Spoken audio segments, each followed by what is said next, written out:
이 시간 말씀의 제목은 하나님의 선하심을 맛보아 알자라는 제목을 가지고 같이 하나님의 말씀을 나누도록 하겠습니다. 하나님을 뜨겁게 사랑하고 하나님 앞에 인정받았던 그런 성경 인물 중에 한 사람이 다윗입니다. 다윗은 하나님의 사랑을 얼마나 많이 경험했고 또 하나님의 사랑을 많이 느꼈는지를 우리는 시편을 통하여서 다양하게 알 수가 있습니다. 그런데 우리 성도님들도 많이 아시는 성경이겠지만 이 시편을 통하여서 이 다윗의 하나님을 향한 그 마음을 확실하게 보여준 시편이 있습니다. 우리 한번 다 같이 한번 읽도록 하겠습니다. 시편 23편입니다. 다 같이 한번 읽겠습니다. 시작. 여호와는 나의 목자시니 내게 부족함이 없으리로다. 그가 나를 푸른 풀밭에 누이시며 쉴만한 물가로 인도하시는도다. 내 영혼을 소생시키시고 자기 이름을 위하여 의의 길로 인도하시는도다. 내가 사망의 음침한 골짜기로 다닐지라도 해를 두려워하지 않을 것은 주께서 나와 함께 하심이라. 주의 지팡이와 막대기가 나를 안위하시나이다. 주께서 내 원수의 목전에서 내게 상을 차려주시고 기름을 내 머리에 부으셨으니 내 잔이 넘치나이다. 내 평생의 선하심과 인자하심이 반드시 나를 따르리니 내가 여호와의 집에 영원히 살리로다. 아멘. 이 다윗의 고백이 진정 우리의 고백이 되길 간절히 소망합니다. 다윗은 하나님을 나의 목자로 여기며 살았습니다. 그래서 그 목자이신 하나님께서 그 다윗의 인생을 날마다 푸른 풀밭으로 인도하시고 쉴만한 물가로 인도하심을 믿고 확신했습니다. 또한 그의 영혼을 소생시키시고 하나님의 의의 길로 인도하심을 믿었습니다. 또한 내가 사망의 음침한 골짜기로 다닌다 할지라도 거기서 당하는 해를 두려워하지 않았습니다. 내 평생의 하나님의 선하심과 인자하심이 나를 따를 것임을 확신하고 믿었습니다. 왜 이러한 고백을 할 수 있었고 왜 이러한 상황 속에서 다윗은 하나님을 신뢰할 수 있었습니까? 그 이유는 무엇입니까? 목자이신 하나님께서 그 다윗의 인생과 날마다 함께 하시고 그 지켜주시는 그 은혜의 경험을 다윗은 했기 때문이라는 것입니다. 다윗은 하나님의 선하심과 인자하심을 향한 확고한 신뢰가 그 10년 가운데 세워져 있었습니다. 그런데 다윗이 어떻게 이렇게 하나님을 향한 확고한 신뢰가 어떠한 상황 속에서도 흔들리지 아니하는 그러한 신뢰로 세워질 수 있었는지 오늘 본문을 통하여서 살펴보고자 합니다. 다윗은 오늘 본문에서 이렇게 권면하고 있습니다. 너희는 여호와의 선하심을 맛보아 알지어다 라고 이렇게 말하고 있어요. 너희는 믿음의 공동체는 하나님을 알아야 된대요. 그 하나님께서 그 하나님의 백성들 가운데 선하게 행하시는 그 일을 알아야 되는데 그 알게 하는 방법을 무엇으로 표현하고 있습니까? 맛보아 알지어다 라고 이렇게 말하고 있는 거예요. 여러분, 우리가 하나님을 귀로만 듣는 하나님으로 여겨지는 것이 아니라 친히 우리가 하나님을 맛보아 아는 인생이 되길 주님의 이름으로 소망합니다. 맛본다라는 것은요, 히브리어로 타함이라는 단어를 사용하고 있습니다. 이것은 단순히 짜구나 달구나 시구나 그런 맛을 보는 것으로 끝나는 것이 아니라 그 맛에 깊이 느끼고 깨닫고 경험하는 것을 표현할 때 이 맛보다라는 히브리어 타함을 사용한다라고 합니다. 그러니 이 다윗은 우리의 인생이 그냥 귀로만 듣는 하나님으로 믿고 살아가는 것이 아니라 내 삶 속에서 여전히 함께 계시고 나를 푸른 풀밭으로 쉴만한 물가로 의의 길로 하물며 정말로 힘들고 어려운 상황 속에서도 나를 떠나지 아니하시는 그 하나님을 시편 23편의 말씀을 통하여서 듣는 것으로 멈추는 것이 아니라 내 삶에서 친히 경험하고 맛봄을 통하여서 하나님이 나와 동행하시고 살아계심을 알라라고 다윗은 우리에게 권면하고 있는 것이죠. 우리는 이 말을 많이 들어보았을 것입니다. 백문이 불여 일견이라는 말입니다. 아무리 여러 번 들어도 실제로 한 번 보는 것보다는 못하다라는 뜻입니다. 실제로 경험하는 것이 매우 중요하다라는 말인 것이죠. 여러분, 다윗은 맛을 보는 방법을 통하여서 하나님의 선하심을 알아야 한다라고 얘기하고 있어요. 이 얘기는 무엇입니까? 간접적으로 듣는 것도 중요할 수도 있겠지만 자신이 직접 나를 향하신 하나님의 선하심에 대한 그 경험을 강조하고 있는 거예요.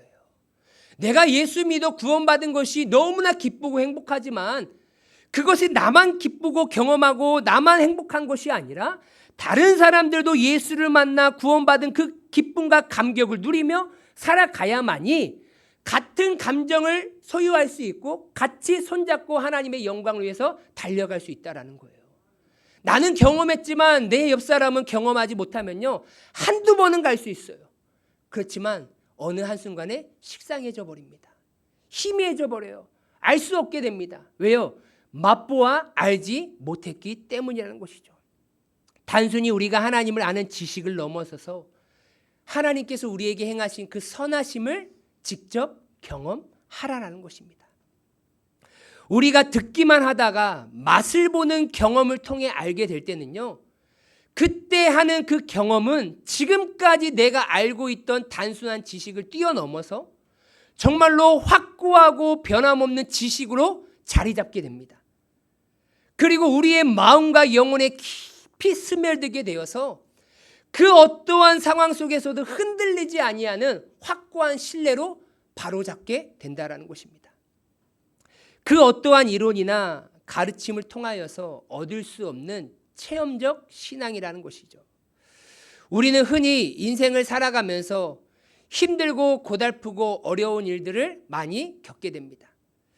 그렇게 일을 겪게 되면 믿음이 없고 하나님을 향한 확고한 경험이 없는 사람은 하나님을 향해서 흔들릴 때가 있어요.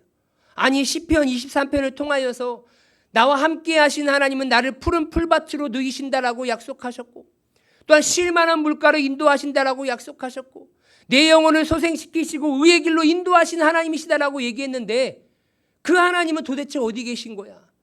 그 하나님은 살아계신 거야? 라고 그 선하시고 인자하신 하나님을 의심할 때가 있다라는 것이죠. 우리도 그렇지 않습니까? 나의 신앙이 연약해지거나 나의 믿음이 흔들릴 때 되면 가장 먼저 누구를 의심합니까? 지금까지 믿어왔던 그 하나님을 의심하기 시작한다라는 것입니다. 하나님을 경험하지 않고서는 진정한 하나님의 선하심을 신뢰할 수 없게 되는 것입니다.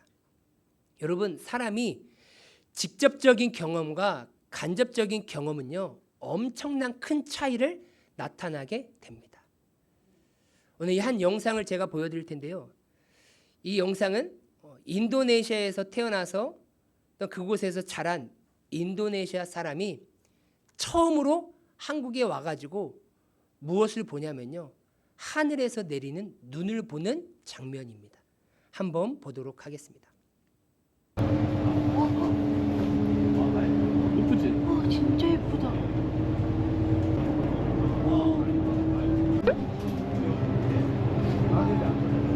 진짜 눈길이다, 눈길. 마음만 같아서 내려서 사진 찍고 가고 싶지. 안 되겠지? 진짜 대박이다. 입 좀 나물어. 입이 안 나물어져? 미안. 너가 몇 해 동안 봐왔던 풍경들 있잖아. 인도네시아를 포함해서 몇 번째로 예쁜 것 같아? 난 눈 너무 좋아. 와, 진짜 예쁘다. 눈을 왜 울려고 그래? 너무 예뻐. 근데 진짜 너무 예쁘다. 안 이- 가고 싶어. 이 풍경 평생 남을 것 같지? 안 가고 싶은데 가고 싶어. 추워서? 인도네시아 살면서 이제 과학이 발달해서 TV에서든지 또한 뭐 인공 눈을 만들어서 뭐 스키장이라든지 그런 것은 보았을 수도 있을 것입니다. 그런데 이 인도네시아 이 여성이 한국으로 와서 처음으로 눈이라는 것을 직접 보게 됩니다. 그리고 그 눈을 직접 만져봅니다. 여러분, 우리는 눈을 하도 많이 봐가지고 눈이 내리면 어떻게 좀 감흥이나 있으십니까? 아이고, 참 아름다운 눈이 내리네, 너무나 행복하네, 그러십니까? 아니면 아이고, 또 출근하기 힘들어 죽겠는데 왜 또 눈이 내린대야, 그런 말이 나오십니까? 정말 이 인도네시아 여성은 눈은 들어왔지만 직접적으로 본 적이 없고 직접적으로 만진 적이 없어요.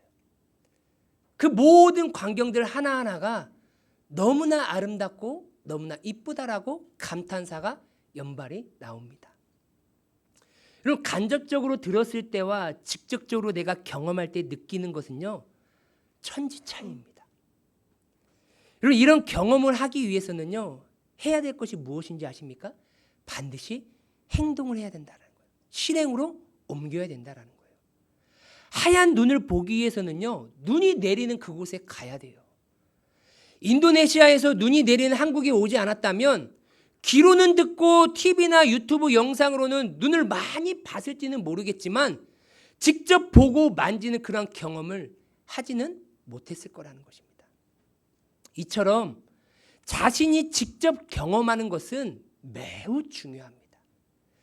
여러분, 0세에서부터 3세 어린이까지는요, 참 그때 많은 신경들이 발달을 한다고 합니다.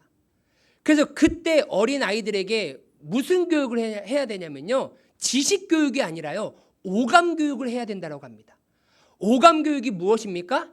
듣는 거, 보는 거, 만지는 거, 먹는 거, 냄새 맡는 거. 그러니까 내가 그 자신이 직접 경험할 수 있는 것들을 계속 해야 된다라고 얘기하고 있어요. 어린 아이들이 있으면요, 참 집이 난장판입니다. 근데 정말 대단하신 부모님을요, 제가 유튜브나 그런 잠깐 페이스북, SNS 볼 때가 있어요.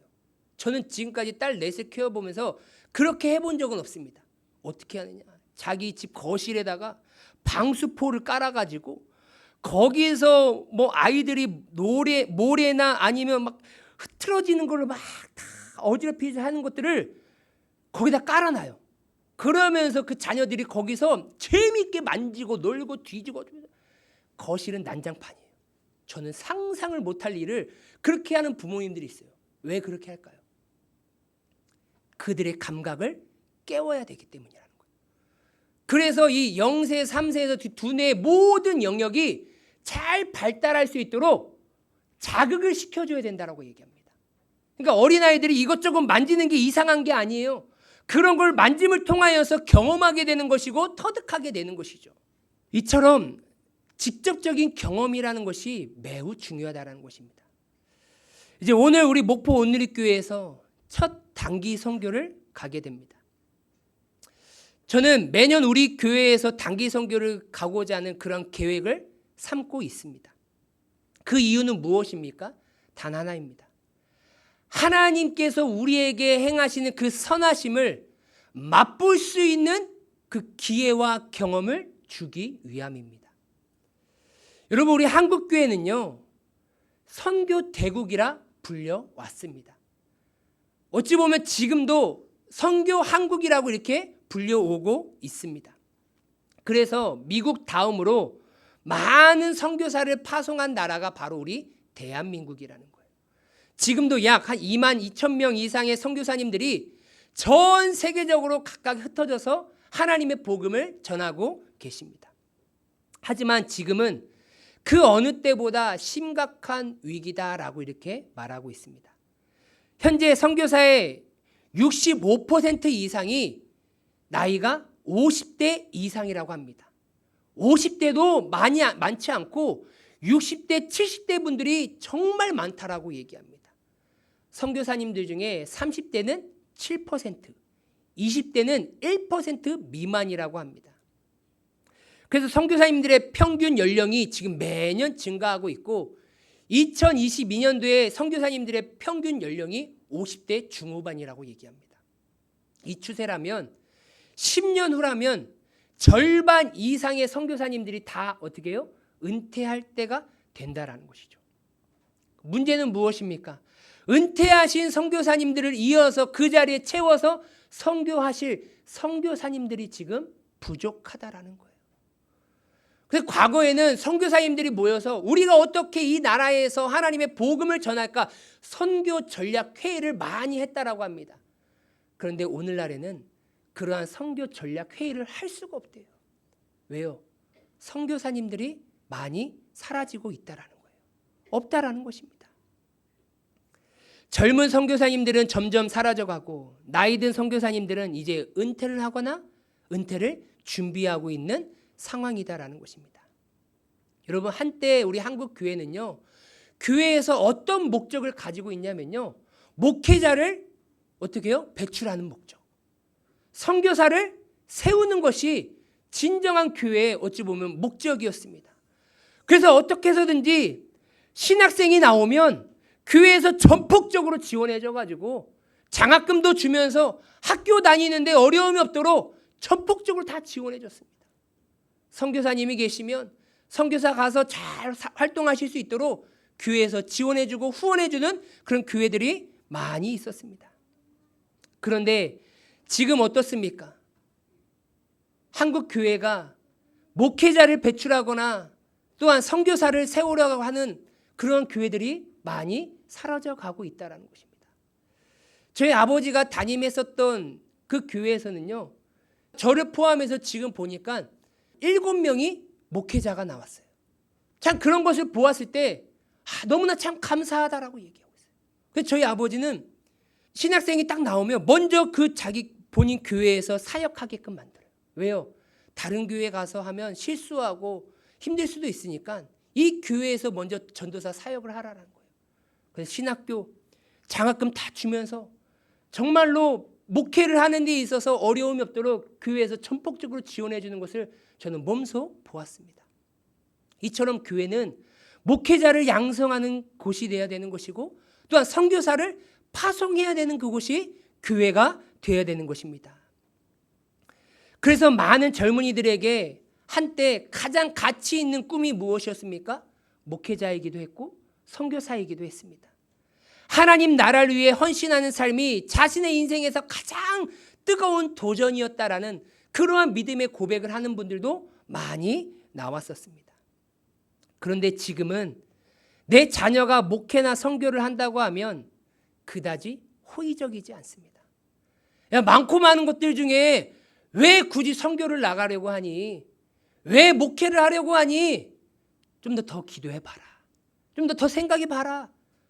오히려 적극적으로 밀어주는 것이 아니라 오히려 그 길을 가지 못하도록 막아버리는 것이 오늘날의 신앙이 있다라고 하시는 부모님들의 모습을 보이게 됩니다. 그리고 또한 선교는 무엇인가 특별한 사람들만 가는 길이다라고 이렇게 생각을 합니다. 그러나 성경은 뭐라고 얘기하고 있습니까?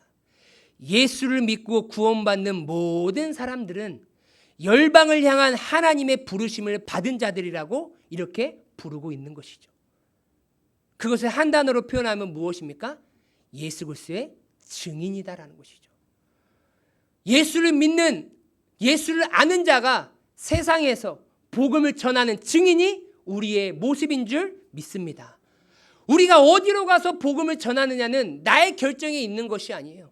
나의 주인 되시는 하나님께서 저 세상으로 가라라고 하면 우리는 그곳에 가서 복음을 전해야 되는 것이 우리의 사명인 줄 믿습니다. 선교는 일부 특별한 사람들만의 사명이 아니라 예수를 그리스도로 믿는 모든 그리스도인들에게 주어진 사명인 줄 믿습니다. 분명히 예수님은 말씀하셨어요. 너희는 세상의 소금이니 세상의 빛이니 라고 얘기하고 있어요. 여러분, 세상은 우리 목포시만이 세상이 아니에요. 우리 전라남도만, 우리 대한민국만 세상이 아니라 이 전 지구, 하나님께서 나를 보내주신 그곳이 바로 세상인 줄 믿습니다. 그러면 우리는 나를 보내신 그곳에서 세상의 소금과 빛의 사명을 감당해야 하는 것입니다. 여러분, 우리나라처럼 이렇게 교회가 많은 나라가 많지 않습니다. 이 작은 땅덩어리 안에 5만여 교회가 있습니다. 이렇게 많은 교회가 세워질 수 있었던 것은 누구의 은혜입니까? 먼저는 하나님의 은혜이지만 140년 전에 하나님의 부르심을 받고 젊은 선교사님들께서 정말로 가보지도 아니한 처음 온 이 조선 땅이란 이 땅에 와서 복음의 가치, 최고의 가치 복음 하나만 들고 이 땅에 와서 그들의 희생과 헌신으로 인하여서 이 땅 가운데 교회가 세워지게 된 것이죠. 그리고 그 선교사님들의 흘린 피와 땀으로 오늘날 한국교회가 이렇게 성장할 수 있게 된 것입니다. 우리는 먼저 믿은 선교사님들의 희생과 헌신을 통해 우리에게 복음이 들어왔고 우리는 그 복음을 믿음으로써 받아들여 자신의 지금의 삶을 살아가고 있는 것입니다. 그렇다고 하면 지금 우리는 어떤 세대가 되어야 됩니까? 140년 전에 복음만을 듣고 한국 땅을 밟았던 그 젊은 선교사님들의 희생과 헌신을 이어받아서 우리도 또한 그 복음을 받았다면 그 복음이 다른 이들에게 전달될 수 있도록 우리의 사명, 그 증인된 사명을 우리 또한 감당해야 될 줄 믿습니다. 우리 안에 그 복음이 사라지거나 멈춰버리는 세대가 아니라 내가 먼저 그 복음을 믿음으로 받아들인 후에 다음 세대에게 이어질 수 있도록 그 증인된 삶을 살아가야 하는 것이죠. 여러분, 우리의 신앙은요, 하나님의 나라는 도미노입니다. 도미노는 무엇입니까? 하나를 딱 넘어뜨리면 계속해서 영향을 받아서 넘어지는 것입니다. 그래서 아름다운 모습을 이루어가는 것이죠. 먼저 복음을 받은 사람이 그 복음의 영향을 뒷사람에게 영향을 끼치면 그 뒷사람도 영향을 받아서 계속 복음이 흘러가야 되는 거예요. 그런데 그 중간에 나는 가만히 있고 멈춰서 있으면 그 아름다운 하나님의 나라는 완성되지 않는다라는 것입니다. 하나님께서 우리에게 원하시는 것은 무엇입니까? 너가 먼저 받은 그 복음을 맛보아 알았다면 그 맛을 보지 못한 그런 인생들에게 복음을 전하는 그러한 선교적인 마인드, 증인의 마인드를 가지고 살아가라라는 그러한 사명을 우리에게 주신 줄 믿습니다. 오늘날 한국교회의 중요한 선택과 결단이 우리 한국교회의 미래와 한국교회의 선교를 결정짓게 되는 것입니다. 결국 우리가 지금 다시 하나님 나라 선교의 가치를 회복하고 젊은 세대가 하나님이 주신 부르심의 사명을 발견할 수 있도록 우리가 도움을 준다라고 한다면 하나님 나라의 선교적 확장은 멈춰지지 아니하고 계속되어질 줄 믿습니다. 우리 하나님의 말씀 다 같이 한번 읽도록 하겠습니다. 시작. 이에 제자들에게 이르시되 추수할 것이 많되 일꾼이 적으니 그러므로 추수하는 주인에게 청하여 추수할 일꾼들을 보내주소서 하라 하시니라. 아멘. 지금 하나님이 택한 자들을 추수해야 될 추수 때입니다. 그런데 예수님은 말씀하시죠. 추수할 것은 많은데 일꾼이 없다라는 거예요. 여러분, 우리나라에도 이 목포시에도 추수할 일꾼도 많이 있지만 우리의 마음은 이곳에만 멈춰져 있는 것이 아니라 하나님께서 나의 삶을 어디로 인도하실지 모르니 그곳에서도 어디에서든지 하나님의 복음을 전할 그런 준비된 자로 우리는 세워져야 되는 줄 믿습니다. 하나님께서 어디로 보내시든지 우리는 가서 복음을 전해야 될 사명이 우리에게 있는 것이죠. 저는 우리 목포 온누리교회가 교회의 이름처럼 온누리의 복음을 전하는 교회로 더욱더 성장하길 간절히 소망합니다. 우리 산정동을 넘어서 목포를 넘어서 아니 대한민국을 넘어서 온누리 전 세계까지 하나님께서 어떤 사람을 어떻게 사용할지 모르겠지만 우리 교회 성도님들 안에서 하나님의 영광을 위하여서 하나님의 기쁨을 위하여서 귀하게 쓰임받는 목회자, 귀하게 쓰임받는 선교사가 정말로 배출되길 간절히 소망합니다. 여러분, 성경에 보면요, 하나님은요 특정한 사람을 사용하시는 것이 아니에요. 남녀노소 불문하고 출신 신분 불문하고 하나님께서 택하셔서 사용하시는 것을 우리는 성경을 통하여서 보게 됩니다. 우리 인간적으로 보면 아유 저 사람이 무슨 일을 하겠어, 저 학생이 무슨 일을 하겠어 라고 우리는 겉모습으로 보며 판단할 수 있겠지만 하나님은 그 사람을 고쳐서 변화시켜 사용하심을 믿으시길 바랍니다. 우리의 인간대로, 우리의 생각대로 하나님은 계획하시고 이루어 가시는 것이 아니라 사람이 아무리 좋은 계획을 한다 할지라도 그 걸음을 이끌어 가시는 분은 하나님이신 줄 믿습니다. 그렇기 때문에 우리가 할 것은 무엇입니까? 하나님은 선하신 분이십니다라고 믿고 확신하며 그 선하게 이끌어 가실 것을 믿고 우리는 순종하는 것밖에 없다라는 거예요. 하나님은 선하십니다. 하나님은 인자하십니다. 그것을 내가 맛보았다라고 한다면 우리는 그 하나님의 말씀에 순종하면 되는 것입니다. 저는 1년에 한 번은 꼭 단기 선교를 가기로 계획하고 준비하려고 합니다. 그 이유는 믿음의 다음 세대에게 하나님 나라를 위한 선교적인 비전을 꿈꿀 수 있는 기회와 경험을 주기 위함입니다. 전 세계적으로 우리가 생각하지 못하는 다양한 모습으로 일하시는 하나님을 몸소 그들이 맛보아 경험하도록 기회를 주고자 하는 것이죠.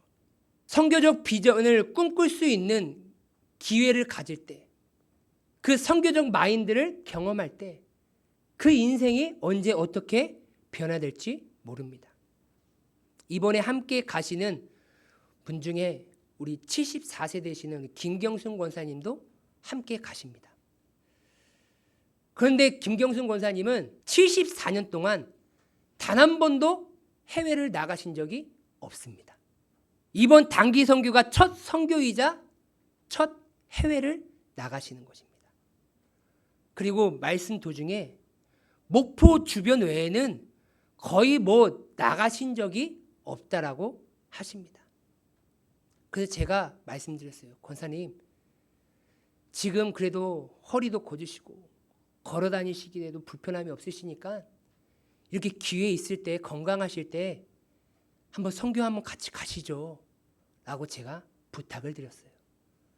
그랬더니 흔쾌히 승낙해 주셔가지고 오늘 함께 손잡고 출발하게 되었습니다. 우리 김경순 권사님이 어렸을 때에는요, 아마 해외 나간다라는 것은 상상하지 못할 일이었을 것입니다. 그런데 지금은요, 이 대한민국이 세계 경제 10위 안에 드는 강대국이 되어버렸어요. 이제는 세계로 나가는 것이 그리 어렵지 않은 상황이 우리 가운데 놓여져 있습니다. 시간이 되고 조금만 준비하고 노력한다면 일반적으로 보면 해외에 나가는 것은 지금 이 시대 가운데는 그리 어려운 일이 되지 않게 되었습니다. 우리나라 비자는요, 그 비자 파워가 세계 3위입니다. 세계 몇 위라고요? 3위예요, 여러분. 이 우리 대한민국 여권만 들고 가잖아요. 90일 이내에 무비자로 갈 수 있는 나라가 192나라가 돼요. 비자 파워 1위가 싱가포르, 2위가 일본, 3위가 프랑스, 독일, 이탈리아, 스페인, 핀란드, 그 중에 하나가 우리 대한민국이라는 거예요. 여러분 한번 보세요. 대한민국처럼 작은 나라, 그 어떠한 자원도 없는 나라가 이렇게 세계 경제대국이 됐다는 것이 얼마나 큰 은혜입니까? 지금 하나님께서 우리 대한민국을 엄청난 경제대국으로 성장시켜 주셨습니다. 정말 몇십 년 전만 해도 우리 대한민국은 다른 나라에서 원조를 받아야만 살 수 있었던 나라였어요. 이게 100년도 안 됐는데 이렇게 세계 경제대국이 될 수 있었던 것은 오로지 하나님의 은혜인 줄 믿습니다. 그래서 오히려 이제는 주변 나라에서 오고 싶은 나라가 대한민국이에요. 몇십 년 전만 해도 대한민국이라는 나라가 어디 있었어? 지구본에서 찾아보면 찾기가 힘들어요. 워낙 작은 나라라서. 그런데 지금 대한민국 모르는 나라가 없어요. 대한민국 하면 가고 싶은 나라. 여러분 지금 동남아나 아니면 좀 못 사는 유럽이나 그리고 잘 사는 유럽에서도 그렇고 남미나 다른 나라에서 코리안 드림을 꿈꾸는 사람들이 정말로 많습니다. 여러분 특히 동남아에는요, 한국에 와서 일하는 것이 그 인생의 꿈이에요. 왜 그렇습니까? 그들의 열심히 일해봤자 한 달 월급이 잘 받아야 20만 원에서 30만 원이에요. 그런데 우리 외국인 노동자로 와서 열심히 일하잖아요. 쉬지 않고 일하잖아요. 300만 원, 400만 원 받습니다. 그러면 그들이 일할 연봉을 단 한 달 만에 받아요. 여러분, 더 가난한 나라는요 상상할 수가 없어요. 여러분 혹시 이름이라도 한번 들어보셨습니까? 부룬디라는 나라예요. 부룬디라는 아프리카는요 한국인의 1년 연봉이 그들의 몇 년 연봉이라고요? 150년 연봉이에요. 한 달 열심히 일해봤자 얼마 받느냐? 우리나라 돈으로 10,000원을 받습니다. 얼마 받는다고요? 10,000원이에요. 그리고 우리처럼 가만히 앉아가지고 뭐 편하게 하는 일이 아니에요. 밖에 나가서 돌 깨고 흙 나르고 정말로 고된 노동을 몇 시간 해야 10,000원 받아요. 그것이 6가족, 7가족이 보통 자녀 5명 난대요. 그러니까 하루에 100원을 가지고 살아가는 거예요. 한번 영상 한번 보겠습니다. 월급은 10,000원입니다. 저녁부터 다음날 새벽까지 성실히 일해야 벌 수 있는 돈이죠. 이렇게 얘기하면 가난한 나라는 그에 맞는 저렴한 물가를 가지지 않느냐고 반문할 수 있습니다. 아닙니다. 이 나라에서는 평생 외식 한번 못 해보고 죽는 사람이 대다수입니다. 인구의 90% 이상이 평생을 어두컴컴한 집에서 반찬도 없이 매일 같은 콩을 삶아서 먹습니다. 시골에는 전기도, 상점도 그 어떤 것도 없으니까요. 선진국에서 태어난 우리는 이해하기 어렵지만 이들은 평생을 이렇게 살아갑니다. 우리는 상상할 수 없는 거죠. 근데 지금 부룬디라는 그 나라에서는요 이렇게 살아가고 있습니다. 우리가 경제 성장이 이루어지지 않았으면 우리의 모습이 바로 저런 모습인 거예요. 왜 하나님께서 우리나라를 이렇게 세계 10위 경제 대국으로 만들어 주셨습니까? 여러분 왜 이스라엘 백성들을 그 애굽의 노예에서 구원하여 주셔서 하나님의 복과 은혜를 누리게 하셨습니까? 그 가난했던 그 삶을 청산하고 그냥 호의호식하며 맛있는 거 먹고 잘 살라라고 그렇게 하셨습니까? 하나님은 그렇게 살라라고 이스라엘 백성들을 구원하신 것이 아니에요. 너희들이 애굽에서 노예되었던 종되었던 것을 기억하며 하나님께 받은 은혜를 고아와 과부와 가난한 자들과 나그네들에게 베풀라고 은혜를 주신 줄 믿습니다. 오늘날 우리도요 상상할 수 없는 은혜를 허락해 주셨어요. 그런데 하나님을 알지 못하는 이들은요 그 모든 경제적인 것들을 다 어떻게 사용합니까? 자신의 호의호식을 위하여서 오로지 세계 여행만을 위하여서 그 모든 경제적인 것들을 다 사용합니다. 세계 여행을 한다는 것은 자체가 나쁘다라고 말씀을 드리는 것이 아닙니다. 우리는 하나님을 알지 못하는 이들과 무엇인가 좀 달라야 되지 않겠습니까? 거룩한 모습을 나타내 보여야 되지 않겠습니까? 우리에게도 시간과 경제적인 여유가 있다면 우리는 다양한 나라에서 하나님의 복음이 어떻게 심겨지고 있고 하나님의 나라가 어떻게 성장하고 있고 어떻게 열매를 맺고 있는지 경험하는 그곳에 하나님께서 부어주신 그 경제적인 능력을 그곳에 선교도 하고 내가 가는 데 있어서 참여도 하고 하나님의 영광을 위하여서 나에게 부어주신 그 경제를 잘 활용하길 간절히 소망합니다. 하나님은 그걸 원하시는 거예요. 하나님의 나라를 위하여서 사용하라라고 우리의 경제적인 성장을 허락해 주신 줄 믿습니다. 제가 작년에 킹덤 처치 세미나 교육을 받았습니다. 이종필 목사님이신데요. 서울에서 세상의 빛 교회를 담임하고 계십니다. 근데 서울에 가서 이 목사님과 이런저런 얘기하다가 이 교회는 1년에 꼭 2번을 단기 선교를 간다라고 합니다. 그러면서 이 목사님께서 성도님들에게 다 선포했대요. 지금 웬만한 경제적인 어려움이 없는 한은 다 해외여행 가는 시대입니다. 근데 여러분들은 해외여행 가지 마시고 그 돈을 가지고 그 경비를 가지고 1년에 꼭 1번이라도 단기 선교를 가십시오라고 선포를 했대요. 그래서 대부분 그 교회 성도님들은 해외여행 가는 사람은 그리 많지 않고 어떻게든지 경제적인 시간을 다 모아가지고 단기 선교 가려고 몸부림을 친다라고 합니다. 그 얘기는 무엇입니까? 하나님의 나라를 가서 맛보아 알아야 되는 거예요. 그냥 귀로만 듣는 것이 아니라 내가 직접 가서 하나님께서 이 나라에서 어떻게 하나님의 나라가 이루어지는지 내가 가서 밟아보고 내가 가서 직접 보고 내가 가서 먹어보고 내가 가서 경험해 보는 거예요. 간접적으로 듣는 사람과 직접적으로 경험한 사람의 차이는요, 엄청나다라는 것이죠. 저는 우리 목포 오늘리교회에서 하나님이 귀하게 쓰시는 선교사님이 나오시기를 간절히 소망합니다. 하나님께서 언제 세워주실지 몰라요. 우리 교회도 정말로 전적으로 지원하면서 선교사를 파송할 수 있는 그런 교회가 되길 저는 간절히 기도하고 소망하고 있어요. 저는 우리 목포 오늘리교회가 그런 교회로 정말로 성장하여서 하나님의 복음을 위하여서 쓰임받는 교회가 되길 간절히 소망합니다. 그러기 위해서는 믿음의 다음 세대 아이들이 하나님의 선하심을 맛보아야 되는 거예요. 여러분, 어려서부터 다양한 것들을 많이 경험시키잖아요. 그런데 왜 영적인 것들은 경험시키려고 하지 않습니까? 해외 유학도 많이 보내고 조기 유학도 보내고 우리나라에서 좋다라 하는 것들 어려서부터 참 많이 경험시키는, 제 친한 친구 있는데 아들 하나 있어요. 근데 매주마다 인스타에 뭐가 올라냐? 그 자녀 데리고 온갖 관광지를 다 돌아다니는 거예요. 왜요? 그 자녀에게 다양한 것을 경험시켜주고 싶어서 다양한 곳을 돌아다닌다라고 얘기합니다. 여러분, 하나님을 믿지 않는 자들은요, 세상의 것들, 다양한 것들을 경험시키려고 합니다.